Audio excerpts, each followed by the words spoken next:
Good evening, my sunbeam. Won't you rise and shine for me? Yes, it's evening. I know it's subtle, but you can see the day's storms have passed, and the stars are coming out. Little suns, each one. Lovely, but none that can hold a candle to you. You're so impossibly warm, my treasure. I confess, sometimes I do find it hard to tolerate this constant, daily need of yours for sleep. But the long hours without you are worth it when I get to see you like this, dream-addled and tousled, so soft and warm to my touch. It brings back such sweet memories of our first meeting. But I must not be tempted to dally, not tonight. Arise, my dear. There's much to do, many duties that await my attention, and I require my dear sunbeam by my side to lift my spirits and share that precious warmth. But first, let's get these cloaks and furs on you. I've prepared a special treat just for your delight. We are going outside. The pixies are installing the braziers directly into the wall of cloves. No, alas, there is light, but little heat from the blue fires of winter. The only true source of warmth in this palace right now is the hot blood running through your veins, my dear. You think the braziers are your surprise? Darling, I think I can provide my dear treasure a better gift than a bit of interior decorating. Now, we're going out to the labyrinth. Open the doors. I would not risk you in the ice and snow too often, but I think you'll be well pleased. Down, Brutus. I told you, the mortal cannot leave the palace except when accompanied by me, and here I am, holding my dear sunbeam by the arm. Were my orders unclear? Good. We'll discuss this later. I'm so sorry, my dear. The ogre makes such an excellent guard and protector for my precious treasure, but he does need a firm hand. There's no need to bring up that little misunderstanding. Brutus already said he was sorry. The bones in your arm healed up just fine, and we all learned a valuable lesson about the dangers little mortals face when they try to leave my palace unattended.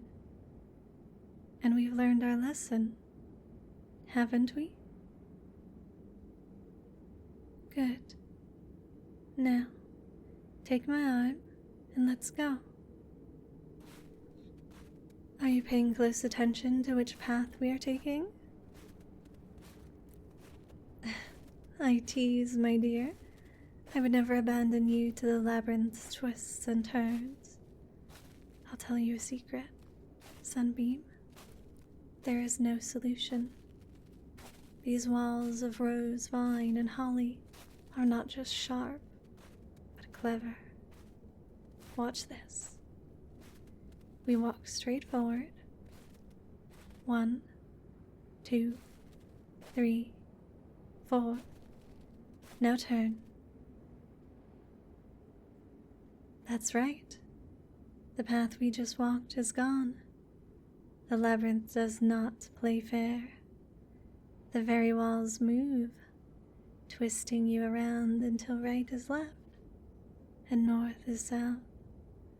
Only the stars above remain constant until you are sealed in. Oh, my dear sunbeam, do not be afraid. I assure you, the labyrinth knows its master. You are perfectly safe, so long as you do not leave my side Come here. Let me pull back this hood and scarves. I wish to see your face as we turn this one last corner. And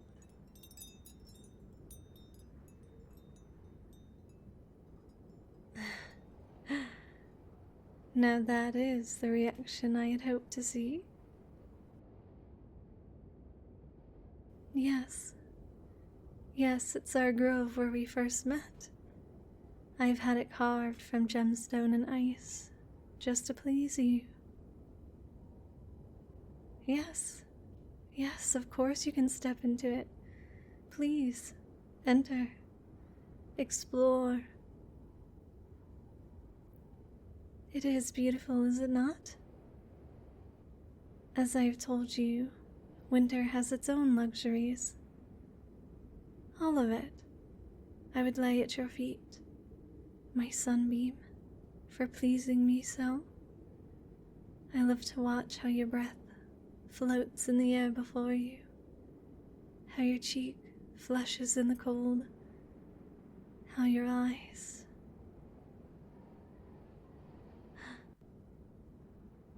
Can we go back where? My sunbeam, I have already told you not to ask that of me. I cannot return you to the mortal realm, not even to my grove, not even for a day. Mortals are not meant to cross the veil back and forth.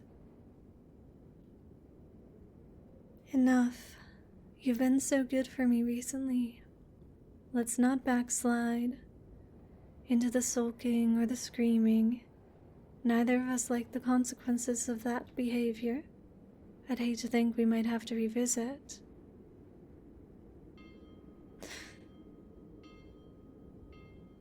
Really? Summer attacks now of all times? It's nothing you need to concern yourself with, dear Sunbeam. Another pointless sally for my twin. Stay here. Enjoy the garden. I shall return for you when I've dealt with this.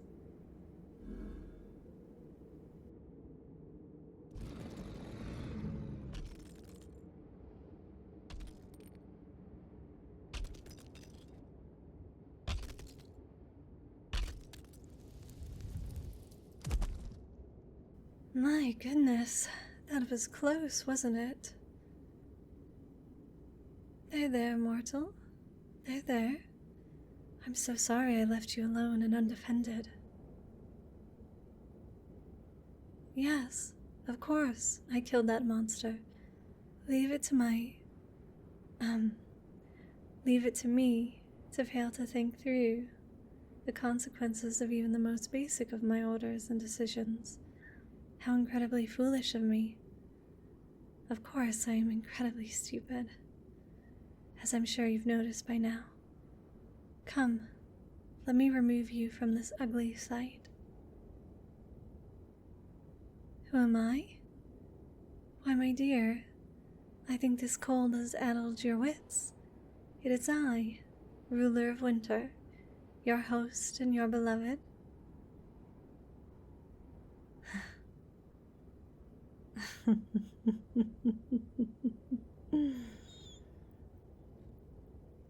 You are a clever thing, aren't you?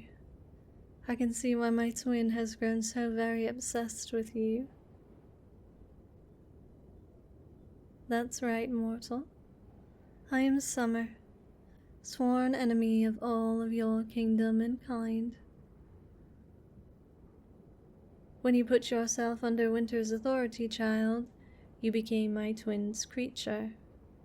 I can taste the ice and cold on you from here. You haven't got much longer, do you? Of course Winter tricked you. You mortals are so comfortable these days. Why would you willingly give up the pampered lives you've built? For yourselves, for the lands and battles of Fairy. We never get any sweet prizes like you if we asked nicely. Oh, my dear child, you've had a rough go of it under my twin's thumb, haven't you? No, mortal. You are right that I am at war with my twin, and you are right that I am here for you. But I'm not here to kill you. I'm here to offer you an escape. Why shouldn't I help you? I desire only to deprive my twin of her prize. I won't lie. I did consider sending an assassin. It certainly would have been easier, but I think it will hurt far more to know that you chose to flee her embrace. Besides, I can see you are just as much a victim as the Fae and followers under my banner who suffer under this absurd and childish grudge. As I am in a unique position to save you from the slow and cold death to which my twin has condemned you, why should summer not offer you protection? Yes, not even the undying queen can help you now. No one except me. You see, my twin has taken your name, binding you here. But we are two sides of the same coin, equal in power and linked in our magics. If you renounce your name, mortal, then I can grant you a new one. Oh, my dear, it can be quite a simple change. Something that no one but you and I will ever know. Perhaps a letter omitted or switched around, a different pronunciation. Something so small it will never be noticed in your mortal world. But here, it will make all the difference. The point is, the person who made that vow to winter will no longer exist. The shackle breaks. You would... Oh dear, I'm afraid we're out of time for discussion. You must decide right now. We have only seconds before the forces of winter are upon us.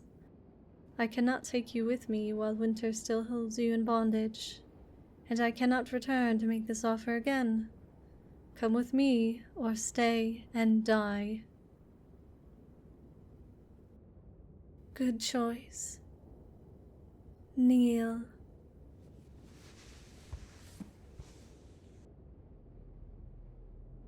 Do you forsake and forswear your name, mortal child, relinquishing all debts and promises owed and owing, now and forevermore?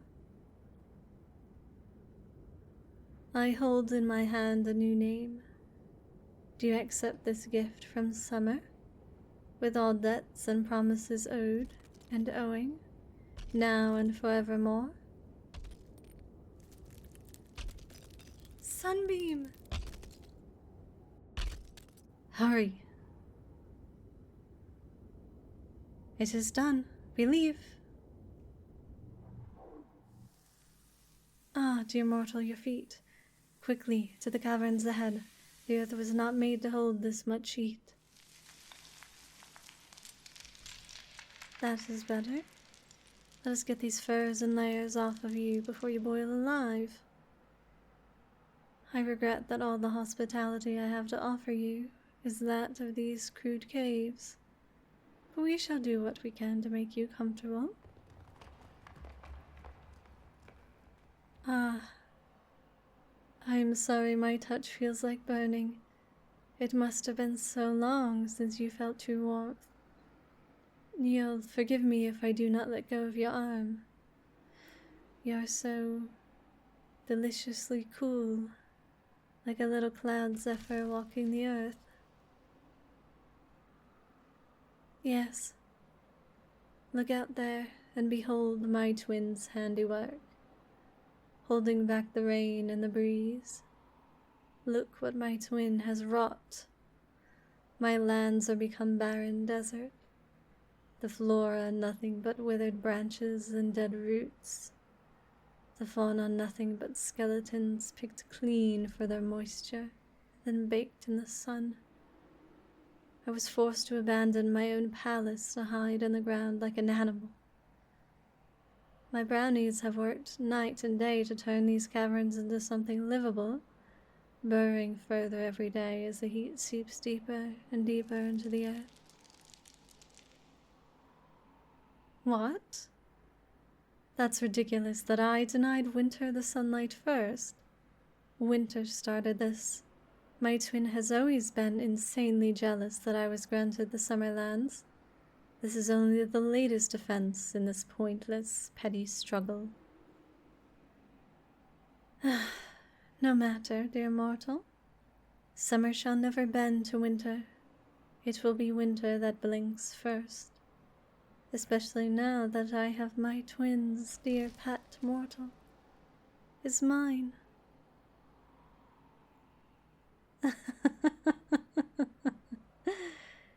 You thought what?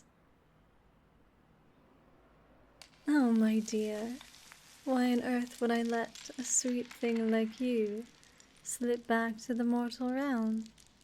And not just because you're a trophy taken from my twin, I assure you. You're quite a prize in your own right, mortal.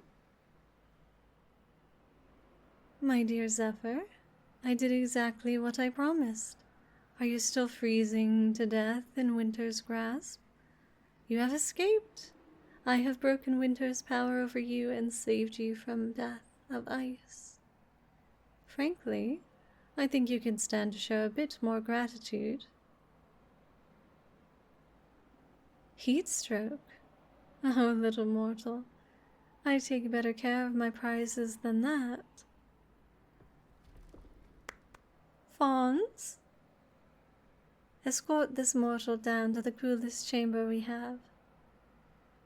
That's the dungeons? Well, I suppose we must make the best of it. Bring a chair or something. We'll make your chamber comfortable, little Zephyr. After all, you're going to be here for a very, very long time. To